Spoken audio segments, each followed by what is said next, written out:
Momen penyanyi senior, Vina Panduwinata nyanyikan lagu Makin Cinta di pernikahan Al-Ghazali dan Alyssa Daguis menjadi sorotan. Malam resepsi pernikahan Al-Ghazali dan Alyssa telah digelar pada Selasa, 17 Juni 2025. Banyak rekan artis baik senior maupun rekan artis kedua, mempelai datang menghadiri perayaan tersebut. Momen Vina Panduwinata memplesetkan lagunya di depan kedua mempelai pengantin pun viral di media sosial. Bahkan cuplikan video tersebut diunggah ulang oleh Alyssa Daguis melalui Instagram Story.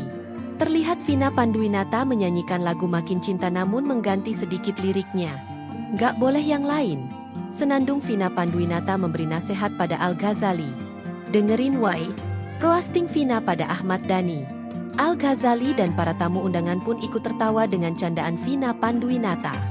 Hanya sama Alyssa, yang terakhir untukmu. Lanjut Vina melanjutkan senandungnya.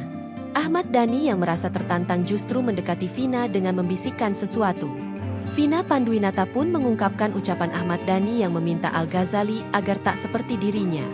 Nih bapaknya, jangan kayak bapak. Oh dinyanyiin katanya. Ucap Vina. Jangan kayak bapaknya. Heh botak, kamu nakal ya. Papah kamu ini nakal banget. Lanjut Vina Panduwinata melanjutkan candaan untuk Ahmad Dhani. Download Tribun X sekarang. Menghadirkan lokal menjadi Indonesia.